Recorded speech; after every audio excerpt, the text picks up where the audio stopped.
each year, and you get a just like an added revelation or added understanding, and it's just powerful. Mm, mm.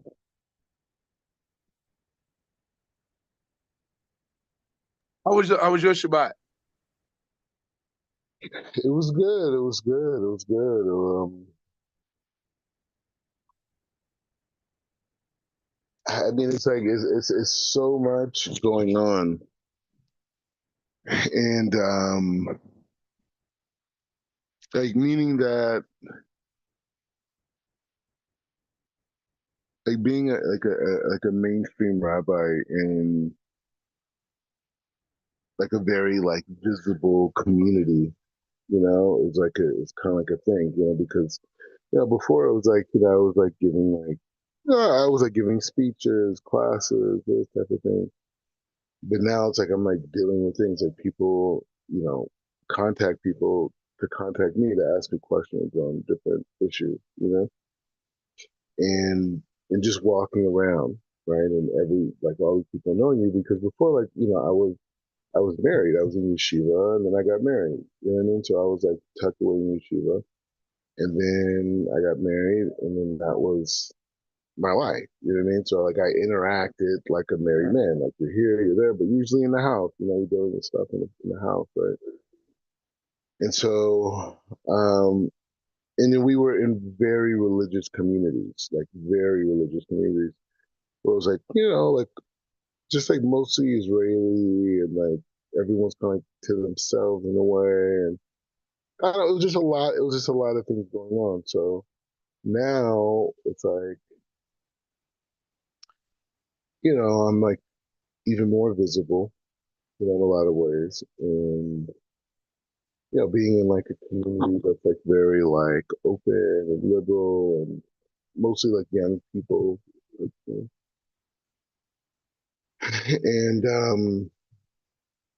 I'm just, I have my yeshiva here, we're doing events and having classes and there's just a lot of traffic and so it's just a whole different like just reality.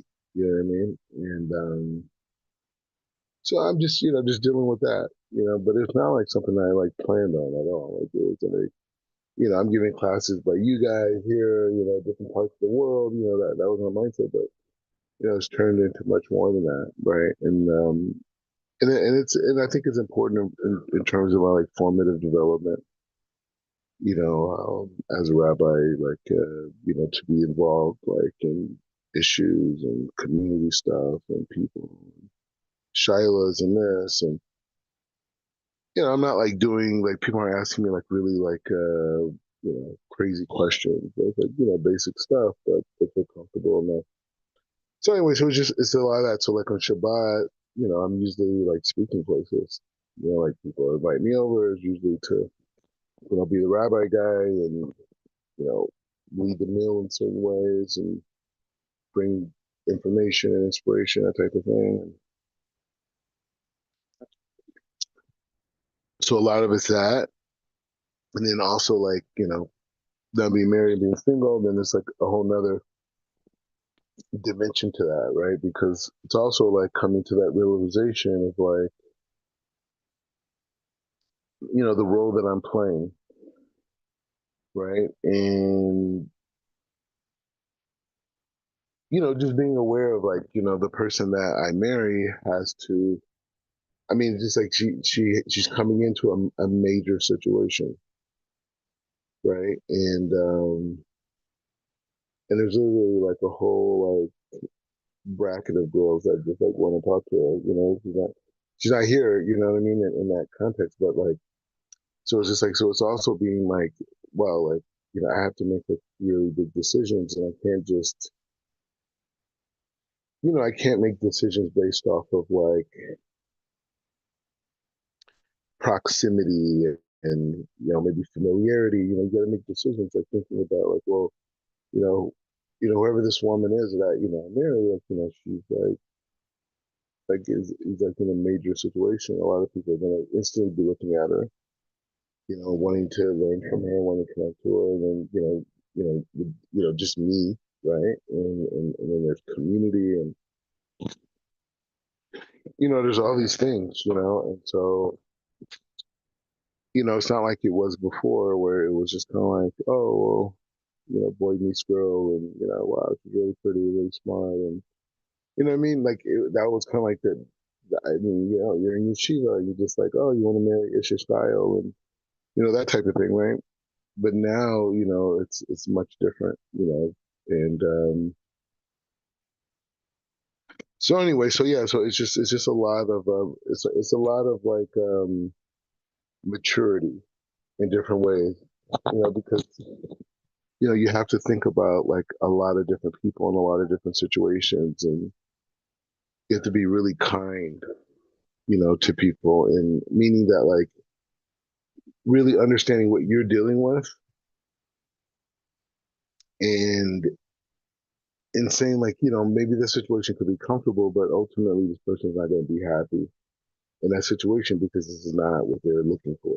I mean, they may like certain things about me and this and blah blah blah, but that's it's another thing. So that's a whole thing, right? Just trying to like juggle that, and you got to realize everything I'm doing is in kedusha. You know what I mean? Like it's not like I came in Jewish community and I'm married and this whole thing. No, like I started from the beginning. It's like any other guy almost was born Jewish, right? He goes to Jewish day school, he goes to yeshiva, and then he goes out and he gets married, and or he dates and this type of thing, and he strikes out 1,000 times, and he meets this girl and they get married, right? So I'm coming through that, and then and it's a whole nother system. It's a whole nother system of dating. It's a whole other system of like communication. It's just a whole nother reality. Sugar from dating. It's like a whole other reality in speed. It's just like high level speed. It's like you're just meeting people, and you're really meeting, and you're going over like life perspective. Like that's like a date. I mean, like normally people go out, they go to the boardwalk. They have like whatever. They have ice cream, whatever. They walk to the boardwalk. Dude, this is like you going out on dates, and it's just like you're trying to figure out specific things about lifestyle, objectives, goals, engagement, and then maybe you can find some attraction within that. You know what I mean? And so you're doing what really, and everyone's intense. Everyone, and you gotta, you go out. All these people are aware of it. How did it go? What happened? You know what I mean? It's really, really, really, really intense. And it's a different world. You can never explain it to somebody. Like you see, like guys like Nassim Black, who's like a big celebrity, and I think maybe I don't know the other people that are like they're like visible type personalities, but they were married and they came into Judaism, and they came into the system with their partner or whatever, which is like wow, amazing thing. It's another thing to like really go through the system, right? And so you make decisions that may not encompass everything, right? Because you're figuring out it's a new way of living. It's a like in a non-Jewish world, like the dynamic of marriage, it's like okay, I'm attracted to that person, which is important halakhically, and we get along on this or whatever, and maybe we have things, like in the non-Jewish world, it's really about like the things you have in common, oh, we both like the same song, or we both like it, which is important, whatever. And because I grew up this way, right? And then, but then you come in the Orthodox Jewish world, and it's just like upside down. Like dating is literally like two people trying to figure out if, first of all, before you even meet each other, there's a whole like vetting process, right? And then by the time you meet each other, then it's like your prospective partner. So this is like a real situation. Like this could be the one that you're gonna spend the rest of your life with. So that's like I mean, like this isn't about having fun, like you're chilling, having fun. It ain't nothing to do with that. So you go out, and then you go out and you start dating, and there's a lot of people involved, right? Because you have her people, you have your people, and this, and you're really just trying to like the word is talkless. You're really trying to get down and see like, if you guys could be in a working relationship, and objectives, and these types of things, and And that's one perspective. There is a more lenient perspective, which is like kind of like where I'm at, but it still always comes down to the same thing. You mean maybe the intro is a little bit more lenient, but when it comes down to it, it's the same thing. So anyway, so like I'm going out on Shabbat. I have different people with me, not all the time, but you got to engage. You got to engage. You got to figure this thing out because my situation is also complicated too. Like on the other side, because I mean, not only am I a very unique person in the religious world, but like I have my own things, right? Like we're gonna look at, Rabbi Breitowitz, who's actually the rabbi who gave an endorsement to my book, Mind of the Black Jew. Right now, the thing that's interesting about I didn't think about it because I could imagine like me going to the Temple Mount is like a very controversial thing in our Orthodox world. It's a very controversial thing. And it took me a while to even get comfortable with the idea, like years actually, and but it's just such a part of my soul and my spiritual journey that I found rabbis and institutions and communities that understand it differently than some of the rabbis I learned with, and I understood the perspective, the shita that they came with, which is it made sense because a lot of the perspective that people that I learned what they were coming from was more from a perspective of outside of America and not and really not wanting to create waves from a geopolitical perspective. You know what I mean? And I'm not downing anything like that because it's all about safety, and there's some very specific things that are dangerous on the Temple Mount in terms of like certain areas you shouldn't go and these types of things. So it is a very serious thing. So so the thing is, so when I started going up there, I was just following my spiritual soul. Like it's just like me coming to Israel. Like when I came to Israel, people are like, "What are you doing? Why are you coming to Israel?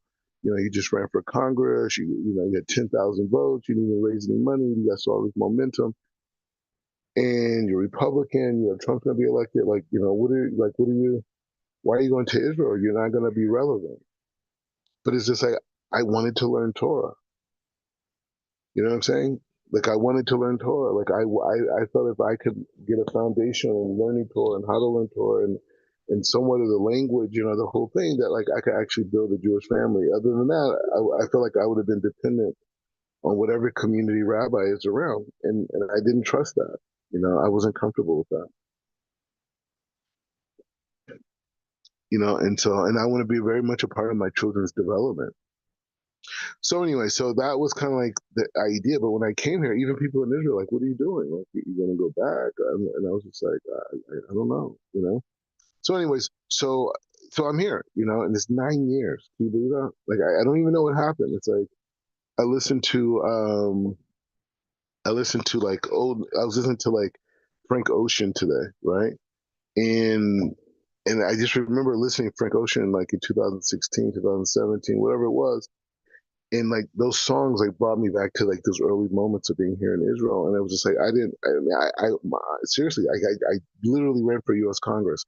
I had in every major Republican organization in the United States endorsed my campaign. They loved it, like the whole concept, everything I came with. After my campaign, the head of the RNC, right at the time, he called me. He was like, "We love your campaign. We want to working with you guys." I didn't even raise any money. Like I didn't go out. I didn't go to people I knew. I didn't go to people. I didn't do any of that. Like the only money I had was for the campaign was from the Republican Party. They just gave me like a few $1,000s, and that was it. And everything else, all the other votes, that was just momentum. You know what I'm saying? So like me coming back to LA and continuing on was like a no brainer, right? But I came here and I just fell in love with everything, and it just felt like home. You know what I'm saying? Like I was in the most religious area of Mearshine, and I just felt like it was home. Like I was just like, I'm good. Like I couldn't explain. I'm from LA. Like I'm not just LA. Like I'm like walking red carpets. You know what I mean? Like I'm a red carpet guy.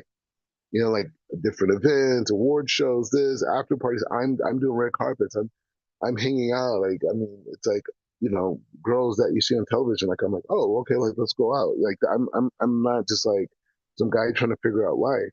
Like, but I met the Rav Berg in the Kabbalah Center, and he just like And obviously, it was a part of my soul. You know what I'm saying? But he was the one who like took the cork, off the bottle.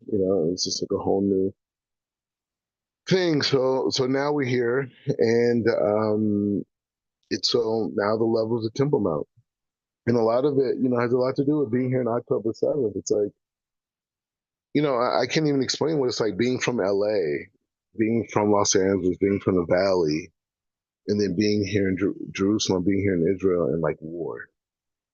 Like, you know what I'm saying? Like, it's a crazy concept. Like, this is like something you can't even imagine, bro. Like, you know what I mean? Like, you can't even imagine rockets and like people who want to kill themselves, bro. Like we got like gang violence. We got like the Rolling 60s. They fighting the Pyrutes, the Pyrute Bloods. You know what I mean? Like, and they do a drive by, and they drive off. No, no, no, no, no. You know what I mean? And maybe they get away, right? This is not that. This is not that. And even like I even heard who's this guy, the big gangster guy, Big U, his son got killed over Halloween. Hey, Hashem should comfort the mourners, and his neshama should be elevated. I don't know. I think his name's Jabari, something like this. Anyways, the point is just saying that,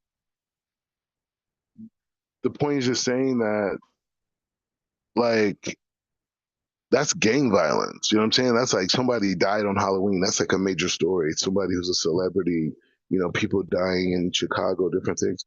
You should think, but over here, this is a whole different situation, bro. They buying arms from different countries, different parts of the world to fire at each other. They're trying. They will sacrifice children on us. Like it doesn't matter. However way we reach the objective. And so, just seeing that and just seeing that level of darkness and that level of just blind rage, and it's just something that we can never imagine. Like, I mean, I'm watching suicide drones coming on my street. You know what I mean? Like we can't even imagine what that is. It's one, okay. Hey, Lil Pookie was in the car with Lil Ray, and they drove down the street and they shot, or they caught home dudes slipping at the supermarket and they came by and they shot, and they took his wallet and his money. You know what I mean? Like, okay, fine, that's burglary, that's manslaughter, whatever. But I'm just saying, like, this is not that. This is not that. And the thing about it, they don't care. Right now, like Hezbollah, they already like have like 100 missiles they smuggled in through Syria. Syria's supposed to be working out deals with Israel. You know what I mean? So they don't care. They're not in the reality like us in the West. Like, they don't think the way that we think. They don't. Their whole thing is, it's like there's God and there's land and themselves. They're willing to die because God says you're blessed if you die to fight for your land. That's where they're at. They don't care. They don't care. So anyway, so the point is just saying, like, so these things are just like humongous concepts, and only God created it. Like, I'm here right now, like crazy wars. Corona was crazy in Israel because you saw the whole country divide. Like, maybe it was the same way in America. I don't know. You know what I mean? But it was very explicit here. So it's just a whole different way of life, and it's important to be here and to understand the culture and understand the diversity on all sides, on the Palestinian side, on the Israeli side, the diversity of the land, the texture, the geographics, everything. And not just Israel, but like, Lebanon, Syria, Egypt, Jordan, you know. So, in the Gulf states, everything. Like, I mean, whoever would have thought, But so I've become like an expert, on these issues and talking about them publicly and in the media and these types of things. So, Baruch Hashem. So, on this whole thing with the Temple Mount, like, again, why is the Temple Mount important? The Temple Mount is important. Obviously, it's in prophecy. Okay, so I don't need to say why it's important. God says it's important. But the point is saying that in the mission that we have in the Shishiva, that we have in America, in the West, is to change the conversation from body consciousness to soul consciousness, and asking the American public to ask themselves, what does their soul need? And to not limit their existence to their body consciousness. That's it. That's the revolution. That's the revolution. Every problem that you see in America is summed up with that issue. soul consciousness versus body consciousness, right? And that dynamic of soul consciousness and body consciousness is the dilemma. So where is the basis of the neshama? Where does the neshama, if I said that, okay, I believe in soul consciousness, that I have a soul and it also needs to receive, just like the body. Okay, so how does the soul receive? The soul receives from the life force of Hashem. And the life force of Hashem first comes down through Jerusalem and it spreads out to the four corners of the world. That's what our tradition teaches, right? So the idea of having that exact space expressing that sentiment, which is the life force of God, goes in the four corners of the world through Jerusalem, right? Having the Beis Hamikdash, having a structure that like a satellite dish, right? The Beis Hamikdash is like a satellite dish, right? And it's expressing that light that's coming down from the heavens that goes to the four corners of the world. So the soul, the human soul, and the Beis Hamikdash are linked together. They're linked together. The soul and the Beis Hamikdash are linked together. So I see that clearly, right? So I went out and I said, hey, you know what? I don't know if I'm going to lose people. I don't know if people are going to say I'm crazy. I don't know if people are going to start protesting me. I don't know. But this is what I believe is the best for humanity, and this is what I believe is best for Am Yisrael. And so I have to go hard. I have to ride for the Temple Mount because you can't explain the human neshama and what the human neshama needs without the Har Bayit. You can't. I mean, you could try, but there's a mechanism. The same way that the neshama is a mechanism, so is the way that Hashem's life force. We learn this with Ramchal. We're all learning this. The life force of Hashem, how it comes into this world. Okay, so we got it. But the people are listening to this, right? Who are not in this class with us. The people are listening to this, or people listening to it in the future. The idea is to say that the life force of Hashem comes down in this world. And when it comes down in this world, it comes to the neshama, and the neshama feeds the body, and the body, in the energy from the body, and the neshama feeds all of creation, specifically the Jews, specifically Israel, right? Is the neshama of Israel, the neshama of Yaakov. That neshama has ability to give over light, not just receive, to give light, right? So we receive and we give, right? The other neshamas just have the ability to receive, which is important because they have to receive the light from Yaakov, right? And so that's the institution. So on this process, you don't know what's going to happen, right? You don't know who's going to turn against you. You know this. You don't know. You're just trying to do the right thing. And so that's where I was at. And so out of the blue, because I know I didn't even think about it really, honestly, it wasn't so much on my mind. But the two rabbis who get attacked the most for everything that I'm doing is Rabbi Breitowitz from Or Sameach and then Rabbi Pinchas. Rabbi Pinchas I'm in contact with. I mean, he's my rabbi. Rabbi Breitowitz is the one that was one of the main people at the institution I learned at for 4.5, almost 5 years. And he supported, all of my things, me becoming a rabbi, me, everything. He's a tzaddik. He's such a kind man. I mean, obviously he's a huge Talmid Chacham and teaches and probably one of the most respected rabbis in all of Jerusalem. He's just such a kind person. And I spent so many Shabbosim with him and holidays and just so much of his Torah shaped my yeshiva development. And when I wrote my book, he supported it, right? And so now there's people who hate on me. There's people who hate on me. They feel like they're better and they feel like they know more and they're more of a rabbi and this and why am I in the media and this and all this stuff and yeshiva and because some people believe that you have to have an A on your report card to be an A student. And I don't believe that. I believe you're a student based off of your relationship with God. So I have my own learning institution because I have a relationship with God and I care about God's creation. And I want to provide information and wisdom to God's creation to enhance their lives in the same way that I received and enhanced my life. That's it. and to as many people as possible. Now we're starting with very small, we're a small group, but the significance of the small group is that we can refine the learning, right?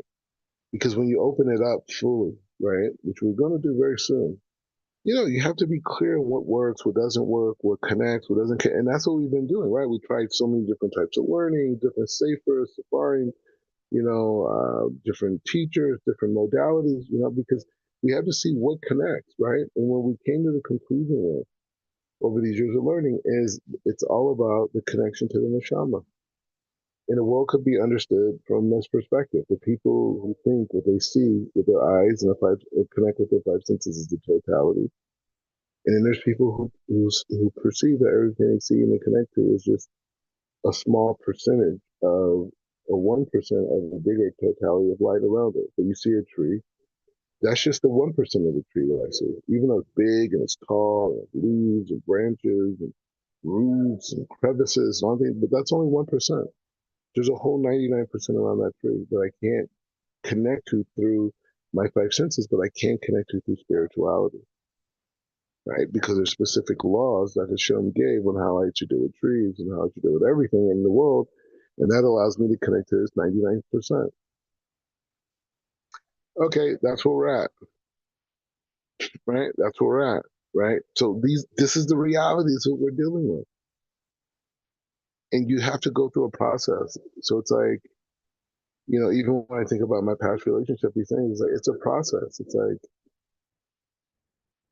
my parents, were doing their best to figure it out, and they did a successful job, but they didn't have halacha.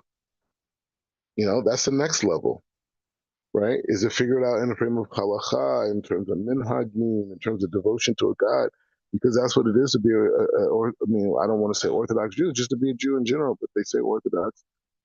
But to be, I mean, a religious marriage is complete devotion to Hashem. That's a level, and being able to find and connect to a person that you guys connect at the same level or similar level in that way, because you may want to go somewhere and that other person may not want to go that way, but you still may both love Shabbat, you both may love Torah, you may love learning Torah, you may even love learning Torah together, but the direction you going in as a man, she may not be feeling that because that's not like how her rabbi told, right? But you don't think about that when you're dating. You just think like, wow, man, this girl's gorgeous, right? Wow, look like, wow, she's so like, she's so modest, this is what you're thinking about. But there's a whole 99% beyond that, right? And that's the point that when we train ourselves to see the world in that way, it's to our benefit, right? Because if we just see everything in the finite, yeah, you could be deceived. Not that you, the person or something trying to deceive, you could deceive yourself, right? You could tell yourself, go ahead, please. Rabbi, I have a question. Okay, so in what are you saying that even when a man is a Jewish man seeks out a wife, and his wife, although she grew up, she was raised, and she had a set of rabbis that were basically her teachers and whatnot. When she gets married, does she like follow her husband's rabbis at that point, or does she still kind of hold on to all of the teachings of, not to say that she's getting rid of any of the teachings, but like where does the I guess the transfer take place? Is there a dynamic that she's like, hey, you know what, this is my husband's rabbis, this is what they are doing, what they're teaching. Does she fall under that same umbrella? Does she stay under the same umbrella that she was when she was single? The thing about it is a case by case situation, but to me, my observation, it seems like the girls who are more from the Middle Eastern background, that transfer from their father's way to their husband's way is a little bit different than people in a more Western way, where it's kind of like it's more academic and it's like like people like match incomes in the West versus in the East. It's like the man supports the woman, and he builds the home, and the woman, I mean, he builds the income, and the wife builds the home. It's that type of a thing. So it's just and it's a personality thing too. But the point is, I'm saying is for me, I didn't take these things into an account. You know what I'm saying? Because I'm in the frame of trying to keep mitzvahs, right? So when I came into that conversation, I didn't think out the whole situation because my parents, as great as they are, and I'm so lucky to have my parents, it's just still they didn't have the dilemma of halacha and having a home that's completely devoted to Hashem. And that is like relationship with God is like it's subjective. You know what I mean? And so like like I was hanging out with this person over Shabbat, and then we ate at these people's house, whatever. Like I'm saying, like I can't even explain to you the places I'm at. It's like crazy situations, but anyway, we started talking about the whole thing with the army and the religious and people protesting. And she made a comment. She was kind of like, "Oh well, they should be doing more than just sitting around reading their books all day." And I understand the perspective and I understand the frustration, right? But like for me, those books are what help gives the soldiers strength while they're fighting. You know what I'm saying? So like a small thing like that, right? So like this person you could totally get along with, you could be totally attracted with. But in terms of your worldview, if you didn't have prior learning, you may overlook something like that, right? Like that's not a big deal. But like in the scope of everything, that little point represents her relationship to a lot of things, and it's okay. It doesn't mean that it's a bad. This person keeps Shabbat, they're modest, all these things. So it's not saying like this person's good or bad. It's just saying that your worldview. I believe in that. I believe in the mission. I believe that that protects the country. And not saying that that person doesn't, but it's still it's not a match. You see what I'm saying?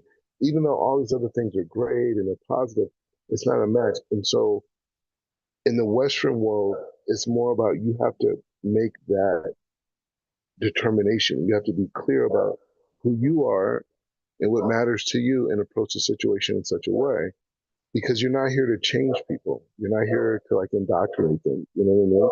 Because that wears off. It doesn't work, right? So you have to meet people on a common ground of understanding. Now, some girls who have more of an Eastern tradition, their thing is like what their dad did is like everything, right? So when she gets married, the dad's like, "Hey, this is your wife," and blah, blah, blah. And she shifts in that way, and she may just go along with whatever her husband does. That's not necessarily even girls who are from the East that were raised in the West. They're holding by the West, right? So as a man, you have to navigate the situation and be very clear on who you are. And like I'm talking about, like how you do Shabbat.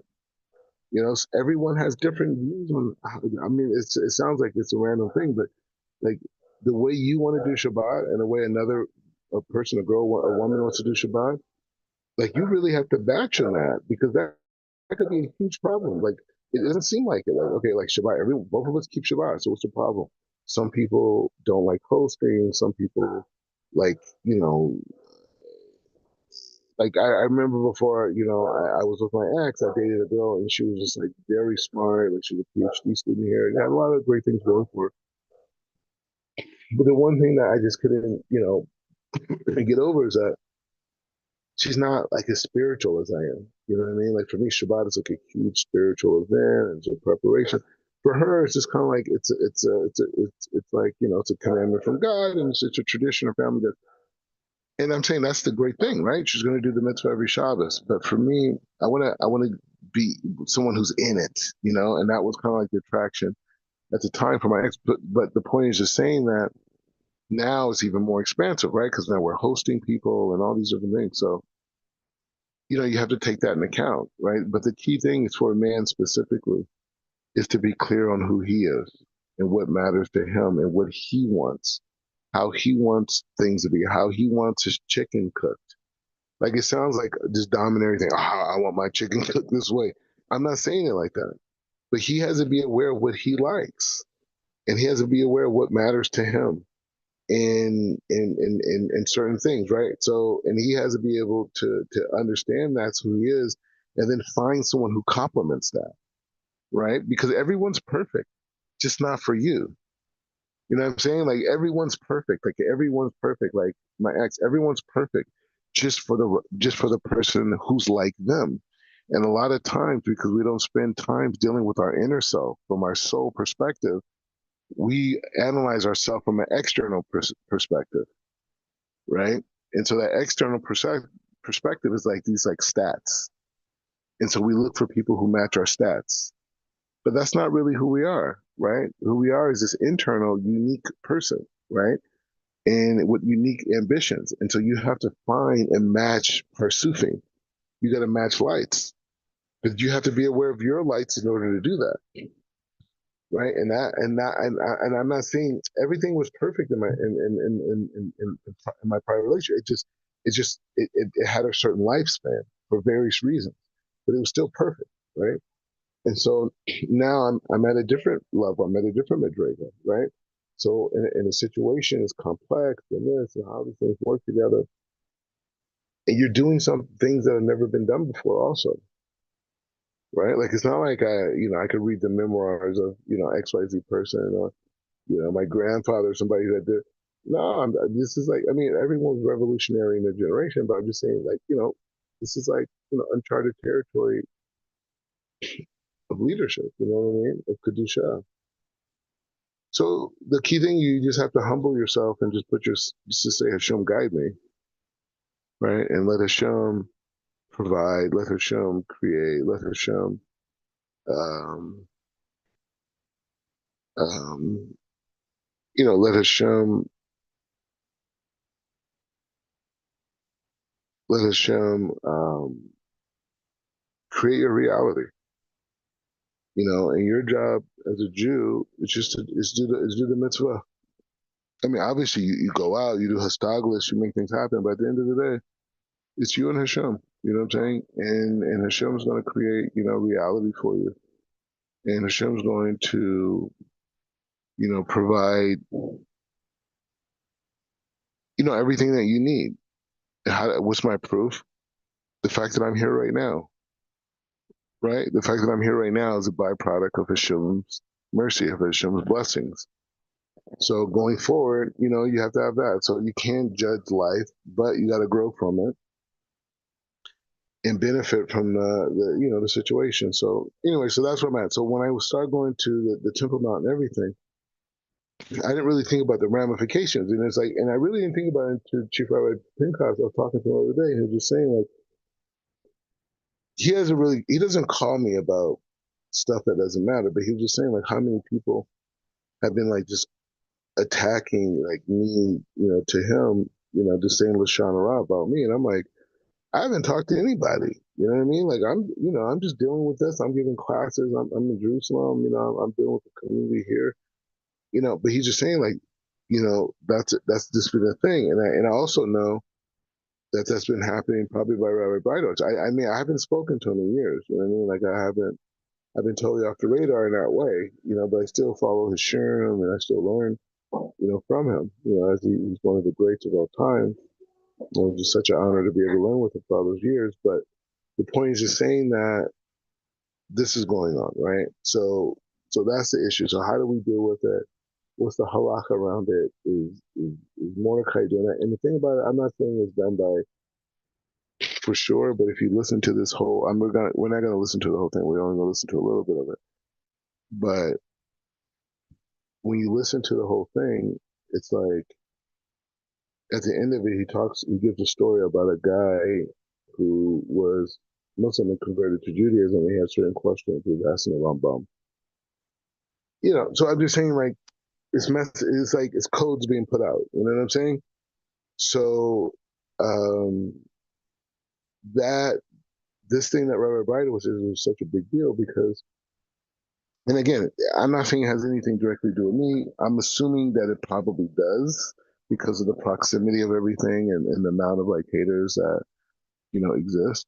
But my point is just saying that the point is just saying that Um, yeah, the point is just saying that it's still something that allows me to move forward because I mean he's not giving a pasak, but he can explain to people what I'm doing in a way because it's not a mainstream understanding, right? And they can explain that what I'm doing is not a sin because I'm not walking in the forbidden areas of the inner parts of the Temple Mount. I'm walking in the external parts where Herod is. So anyway, so I want us to kind of like just hear a little bit of it. I know I sent it to you guys. You guys may have watched it, maybe a little bit, not. But the point is, this is a person who's very close to me, and this is a halakhic discourse, right? And so this is an issue that you guys are directly connected to, where you guys are seeing me, dealing with the hard diet. I mean, you're seeing that, there's a whole community, me being a rabbi, and so like, how's everybody dealing with it? So it's happening, right? So let's see how to do that.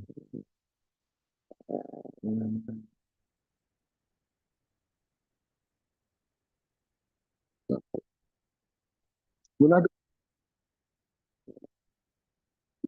gonna watch all of it. We're just gonna, but the point is that the thing that we want to get from this is one, in general, when there's nuances, when things that are going on, how do the rabbis deal with it, right? And you'll see that, as great of a rabbi as Rabbi Bridowitz is, he's a gadol, he's a dayan.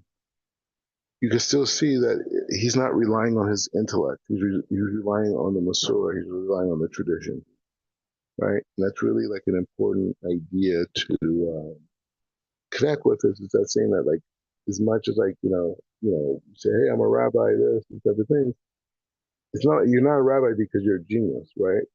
You're a rabbi because you're giving over the tradition from Mount Sinai, right? So the question is, how do we deal with this issue of the Temple Mount?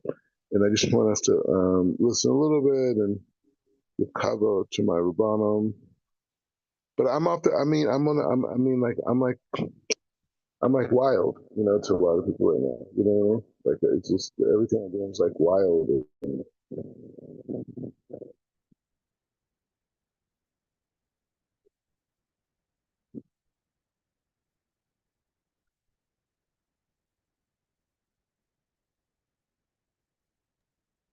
Yeah, we can't hear you, Rabbi.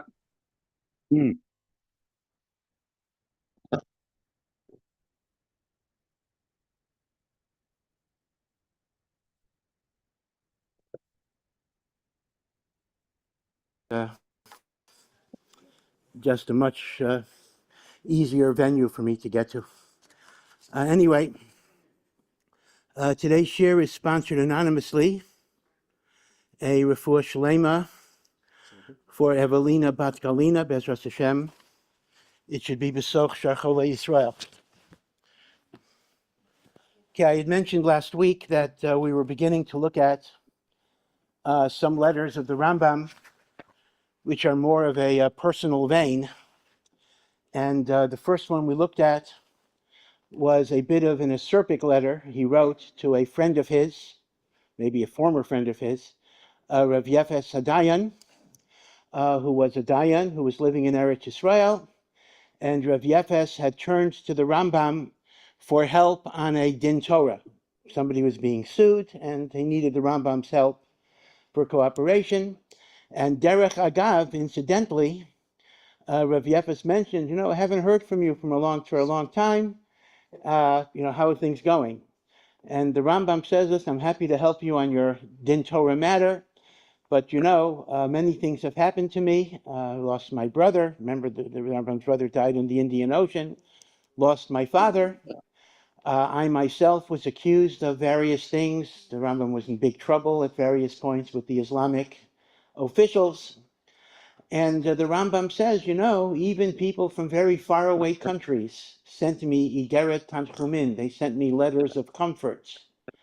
And I haven't heard a thing from you about all of these things. He says, how good of a friend are you if you simply don't know what's going on? Now, of course, obviously Rav Yefes didn't hear about things, but there's an idea that if you really care about somebody, you somehow find out. even from a distance. And he gives Rav Yefes a lot of tochacha, maybe in a gentle way, maybe not in such a gentle way, saying that the idea of being a friend is that you have a sense of what is going on in a person's life. And the Rambam says, apparently Rabbi Yefes' son was in Mitzrayim. The Rambam says, your son is a great, great Talmid Chacham and a wonderful person, and you should have much nachas from him. And if you ever visit Mitzrayim, I will certainly give you all of the kavod that I would give a beloved friend. And he quotes the pasuk, Al kol pishaim techaseh ava, that when there is love, love covers up all of the sins. And therefore, you've sinned against me, but my love for you covers it up. So again, it's an interesting letter in terms of the dynamics of friendship. But there is a very, very interesting historical reference in the letter that halachically is actually quite significant. The Rambam reminisces, it says, when we were there, remember when the Rambam was in his late teens, early 20s, he and his father actually were in Eretz Yisrael. And they had planned to stay in Eretz Yisrael, which was under Islamic occupation at the time, until they were driven away because of Islamic persecutions, and they went to Morocco, then they went to Egypt, which was also under Islamic rule, but a bit more benign. And the Rambam even recounts his visit to the Kotel Maravi, but he mentions to Rav Yefes, don't you remember the days when my father and myself and my brother and you, we were a quartet, so to speak, in Eretz Yisrael, trying to make a life for ourselves. And don't you remember the great day when we went to the site of the Beit Hashem, the site, literally, of the house of God, to daven together for Mashiach and for Geula. So this one little line creates an enormous bit of controversy. The normal meaning of Beit Hashem is the Makom HaMikdash, the place of the Mikdash. Is the Rambam asserting that he was mitpalel, that he, his father, his brother Rav David, and Rav Yefes Hadayan, that they were a quartet that davened on the site of the Beit HaMikdash? Now, as you know, there is a huge controversy, putting aside politics and everything else. This is a rare instance where Charedim and the government are in full agreement on a particular issue. The government doesn't like Jews on the Har HaBayit, and Charedim don't like Jews on the Har HaBayit. So, Baruch Hashem, sometimes there can be agreement on something. But as you know, and I'm not here to give you a psak on this in any way, there is a controversy whether halachically, putting aside politics, a Jew today is permitted to enter the area of the Temple Mount, the Har HaBayit. Now let me explain a little bit what the halachic background of this is. The truth is, the Har HaBayit is not identical to the site of the Beit HaMikdash, meaning to say, there are shtachim of the Har HaBayit, the Temple Mount, Mount Moriah, whichever name you want to give it, which were not part of they did not have the holiness of the Beit HaMikdash. They were external to the Beit HaMikdash. Now, the problem that we have today, and we've really had it for more than 1,000 years, is that all of us have the status of people who are Tamei Met. All of us have come into contact with dead bodies in the sense of being in a cemetery or the like. Now, once a person has the status of Tamei Met, there is no way to get out of that status unless they are sprinkled with the ashes and water, spring water, of the Para Aduma, and in addition go to the mikveh. Meaning just like a nida, a woman that's a nida, is a nida forever and ever and ever and ever, until she counts 7 days and goes to the mikveh. So too, a Tamei Met is a Tamei Met forever and ever and ever and ever, until they are sprinkled with the ashes of the Para Aduma, mixed with spring water, and go to the mikveh. Now, mikveh we have today, but the ashes of Para Aduma we don't have today.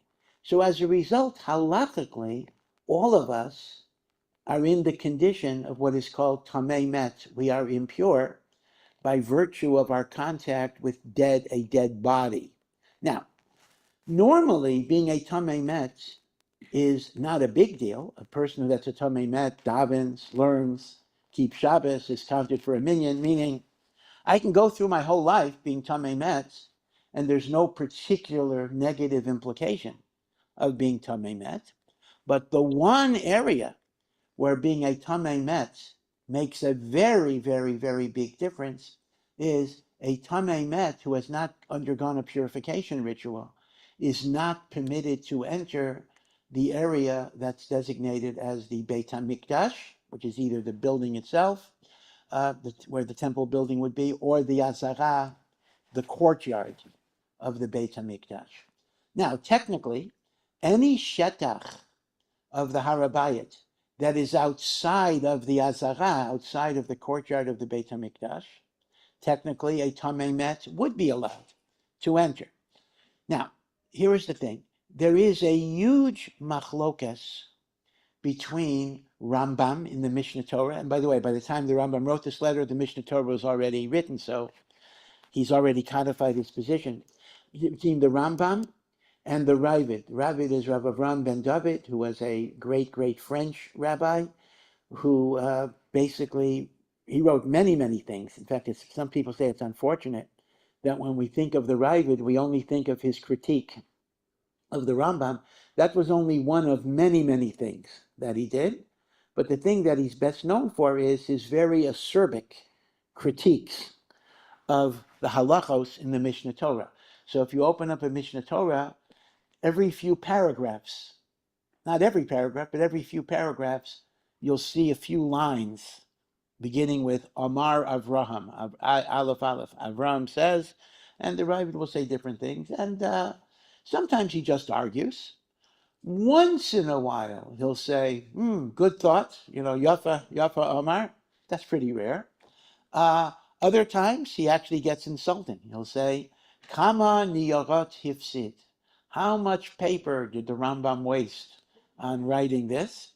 For example, in Hilchos Tshuva, where the Rambam says, anybody who believes that God has a body, the Rambam writes, even if he keeps all the mitzvot, he does not have a share in Olam Haba, because he's a heretic. The Ravid says, a lot of people better than him thought that God had a body. Now, again, the Ravid is not saying God has a body, but the Ravid is saying if a righteous person is misled because of language of psukim, the hand of God or whatever it would be, he's not going to lose his olam haba for making a mistake. So the Ravid is not arguing on the substance of the idea that God doesn't have a body, but he's arguing with the Rambam's conclusion that such a mistake could effect a forfeiture of olam haba. So another time when the Rambam tries to explain a very famous question that I'm sure you've discussed or your children have raised, and that is, on one hand, we believe in free will. On the other hand, God knows the future. So how do you reconcile that? Because here's the idea. I get up in the morning and I have to decide, will I daven or will I not daven? So we say, I have free will. I can make the decision either way.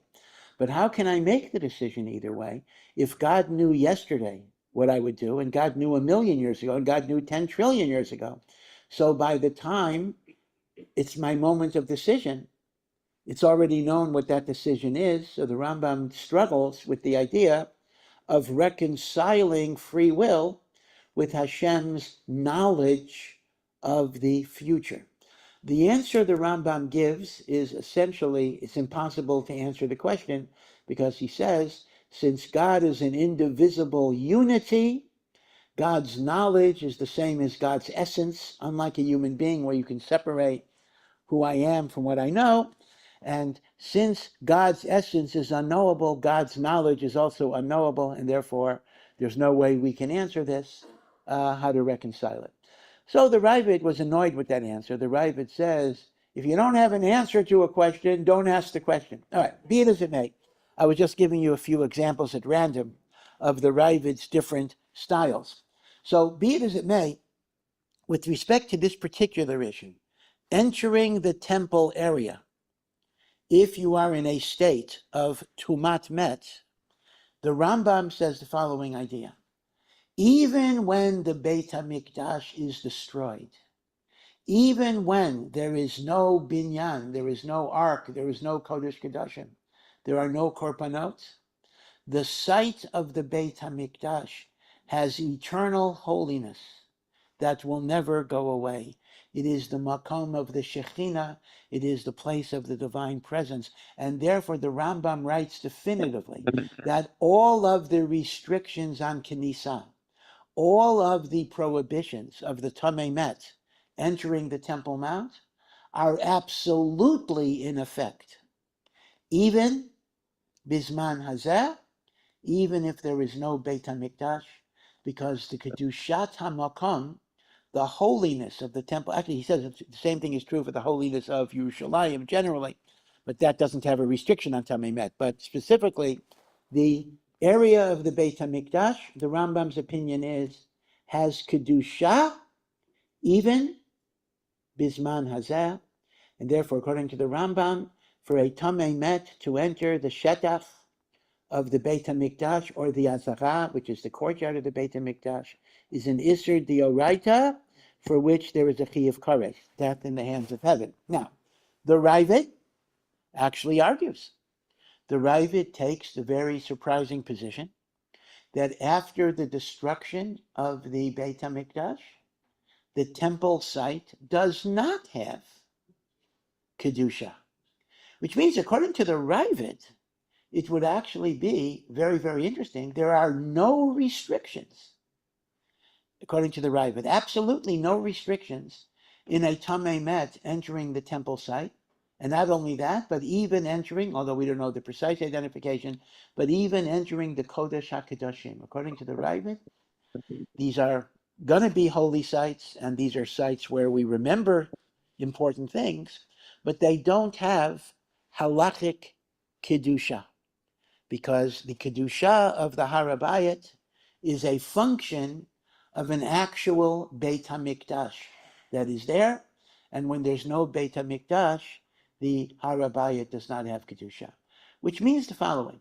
According to the Ravid, if you were to ask me, am I allowed to walk anywhere on the Temple Mount, even though I'm a Tamei Met, the Ravid's answer would be, yes, you're allowed to.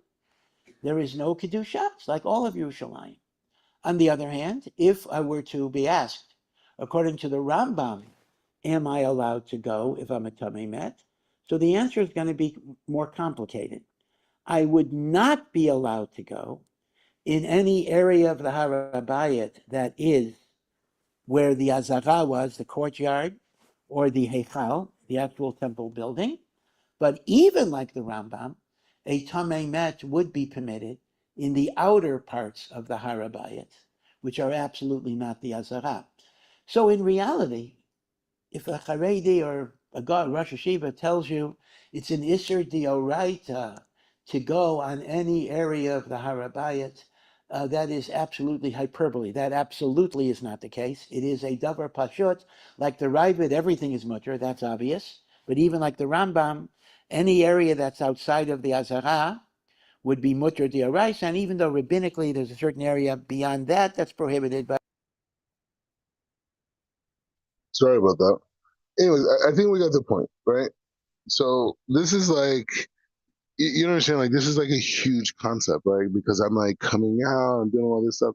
And so this is at the Orthodox Union, which is like a main staple in the Jewish world in terms of like a platform where rabbinical thought is given over and nothing. So Larry Biden was doing that, like basically just saves my life. You know what I mean? And honestly, I really didn't think about it so much when I was doing everything, but now in retrospect, it could have went totally another way. You know what I mean? Like it could have went a much different way. And anyways, these are just all real things that are going on. Right now I'm trying to look for a picture of me and Robert Bright, some of us together, because I know there is one at least. Hold on.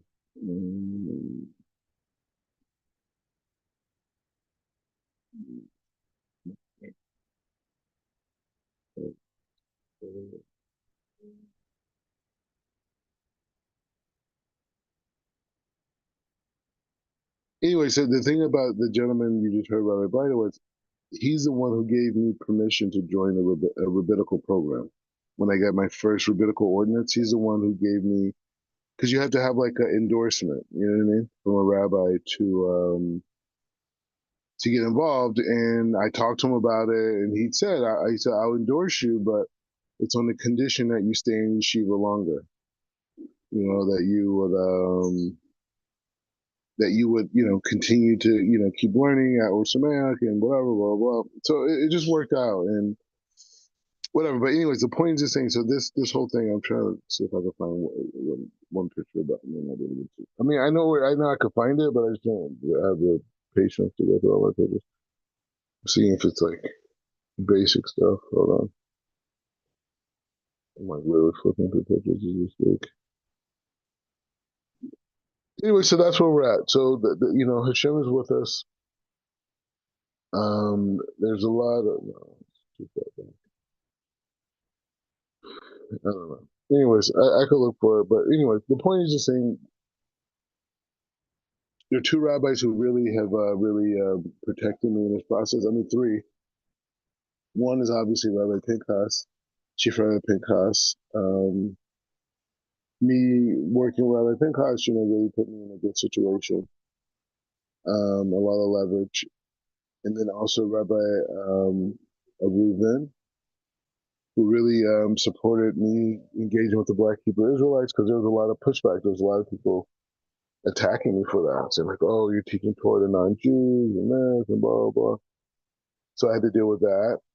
And so now Rabbi Breitowitz with the thing, and I'm not saying he's endorsing me or I've had any communication with him, but he clarifies the matter, and this is someone who's close to me in proximity and close to a lot of people who are around me. So, you know, the fact that he's saying that at least, you know, calms people down a little bit, right? So anyways, it's a big bracha, and you know, tomorrow we'll go more into the parsha and seeing how all this stuff is connected in certain ways to the parsha and our own personal lives. But any thoughts, reflections from you guys? Elder, you can go first. If you want. Well, I guess Baruch Hashem, I guess my main question would be is do you feel like this, because I listened to the lesson, you know, you sent it to us, but are you, because it really lines up with the Sefer, the Mishnah Torah that you were teaching Rambam, dealing with the temple. And so what I want to know is that, do you feel like with this particular Sefer that the rabbi is presenting, just kind of clarifies the boundaries and limits, you know, in where we can go and where we cannot go, in regards to saying, oh well, we shouldn't go at all. I guess that would be my main question. Do you feel like he's saying now we have more like that? I mean, I think I apologize for cutting off, but no, the point is just saying that I'm just saying I'm looking at it from, you know, my particular perspective, which is like, hey, Mordecai is not committing a sin, it's a derisa by going there. And on a rabbinical level, there's different perspectives. Some people say everything is mutar. Some people say, you know, only certain parts are, whatever. But the bottom line is, and I'm saying for me, and as a rabbi, that you can't say that I'm just like violating the Torah publicly. You know what I'm saying?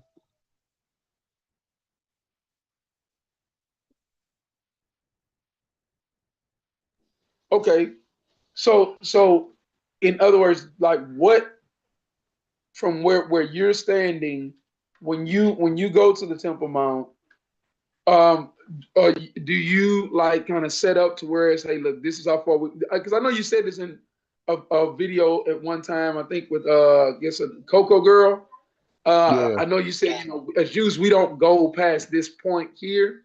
So yeah. are you, with the prohibitions that or the resolutions that's going forth, are they being stipulated from that standpoint that we want to be able to go this far on all four corners, all four sides, as far as being able to enter through all of those gates, um, still staying at that place that is halachically sound?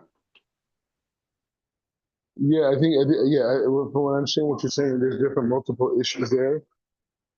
there's multiple issues. One issue is the whole idea of religious equalities on the Temple Mount, with people, there was a resolution in the White House, or in the Congress about that, right? And that's one issue. So that's more of like a political issue. The conversation that Rabbi Bider was talking about is strictly a halakhic issue in terms of what areas could be understood as it's going over the boundaries of what's permitted, right, without having the paraduma. And so that part is a separate thing, right? And so what we're dealing with now is that when I go on the Temple Mount, we don't go in that inner part that he was speaking about, that even the Rambam actually went to, but we don't even go there, right? And so we don't go to that part, and he was showing that there's opinions that say that the whole thing is, there's not a Kedusha there until it's built, right? And there's other opinions that say, well, even if it's nothing built there, it's still Kedusha, but in these specific areas, you're over the Itzer of Koret, if you go in these particular areas. So anyway, the key thing is that no one could come and accuse me or anyone else of violating the Torah. There could be an argument about the perspective of what exact areas are permissible and not on the Har Bayit from a rabbinical perspective.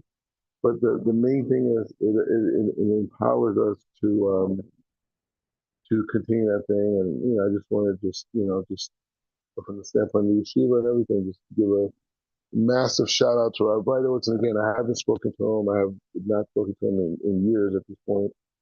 And but I am aware that definitely the yeshiva that I'm from, and everyone follows me on social media. So anyway, it's a big concept with him saying what he said, and so it's all good.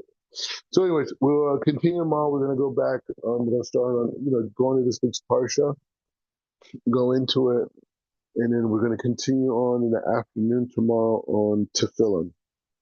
So we're going to continue on the Tefillin. We're going to start. We're going to continue. We're going to do some parsha in the morning, maybe Ramchal a little bit. I don't know. I'm not sure. And then